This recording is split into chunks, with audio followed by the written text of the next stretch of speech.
Hello everyone. आज के इस वीडियो में आज के इस क्लास में हम लोग पढ़ेंगे फिजिक्स क्लास 10। चैप्टर का नाम है प्रकाश का परावर्तन। पहला क्वेश्चन है, किसी अवतल दर्पण द्वारा आभासी काल्पनिक सीधा तथा आवर्धित प्रतिबिंब बनता है। वस्तु की स्थिति निम्न में कौन सी होगी? तो ऑप्शन क में है दर्पण तथा उसके फोकस के बीच, ख में फोकस तथा वक्ता केंद्र के बीच, ग में वक्ता केंद्र पर, घ में वक्ता केंद्र से परे। तो इसका आंसर हो जाएगा ऑप्शन नंबर क, दर्पण तथा उसके फोकस के बीच।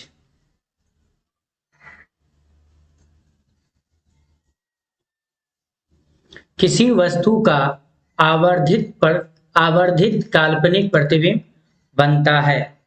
किसी वस्तु का आवर्धित काल्पनिक प्रतिबिंब बनता है। ऑप्शन ए में सब समतल दर्पण से, ख में है उत्तल दर्पण से, क में अवतल दर्पण से, घ इन सबों से। तो इसका आंसर हो जाएगा ऑप्शन नंबर ग, अवतल दर्पण से।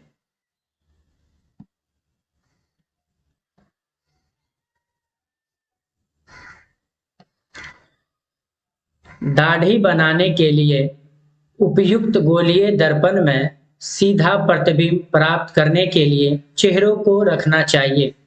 क में दर्पण के वक्ता केंद्र पर, ख में दर्पण के वक्ता केंद्र के बाहर, ग में है दर्पण के वक्ता केंद्र और मुख्य फोकस के बीच, घ में है दर्पण के मुख्य फोकस और ध्रुव के बीच। तो इसका आंसर हो जाएगा ऑप्शन नंबर घ, दर्पण के मुख्य फोकस और ध्रुव के बीच। गोलीय दर्पण की फोकस दूरी उसकी वक्ता त्रिज्या की, ऑप्शन क में है आधी होती है, ख में दुगुनी होती है, ग में तिगुनी होती है, घ में चौथाई होती है। तो इसका आंसर हो जाएगा ऑप्शन नंबर क, आधी होती है।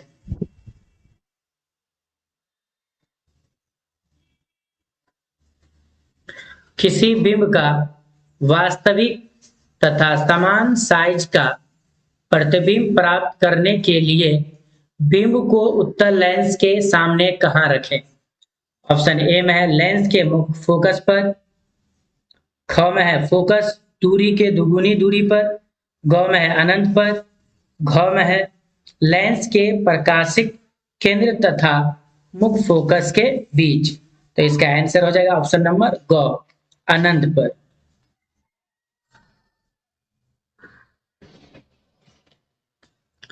निम्न में से कौन सा पदार्थ लेंस बनाने के लिए प्रयुक्त नहीं किया जा सकता है?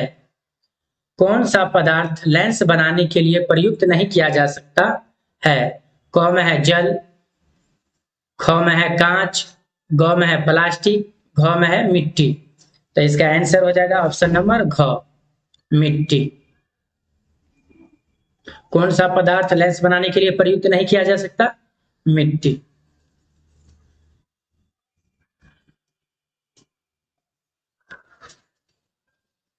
एक गोलीय दर्पण की वक्ता त्रिज्या 40 सेमी है, इसकी फोकस दूरी होगी। ऑप्शन क में है 40 सेमी, क में है 20 सेमी, ख में है 30 सेमी, घ में है 10 सेमी। तो इसका आंसर हो जाएगा ऑप्शन नंबर ग, 20 सेमी। तो फोकस दूरी का फॉर्मूला क्या होता है? त्रिज्या बट्टा 2, यानी त्रिज्या का मान कितना है? 40 और बट्टा में 2, तो 2 दूनी 4, ये 0, नहीं 40 दूनी 20 दूनी 40, तो कितना सेमी हो जाएगा? एफ का मान कितना निकल गया? 20 सेमी। तो ऑप्शन नंबर ग।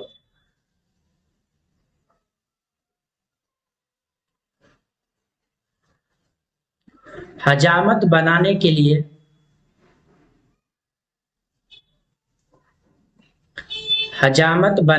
लिए व्यवहार किया जाता है। हजामत बनाने के लिए व्यवहार किया जाता है।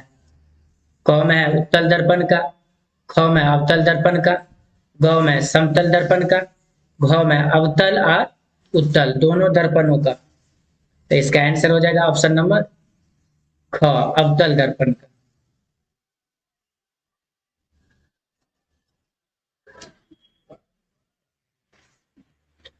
एक अवतल दर्पण में वस्तु की स्थिति ध्रुव और फोकस के बीच है तो उसका प्रतिबिंब होगा। क में वास्तविक और बड़ा बनेगा, ख में वास्तविक और छोटा बनेगा, ग में काल्पनिक और छोटा बनेगा, घ में है काल्पनिक और बड़ा बनेगा। तो इसका आंसर हो जाएगा ऑप्शन नंबर घ, काल्पनिक और बड़ा बनेगा।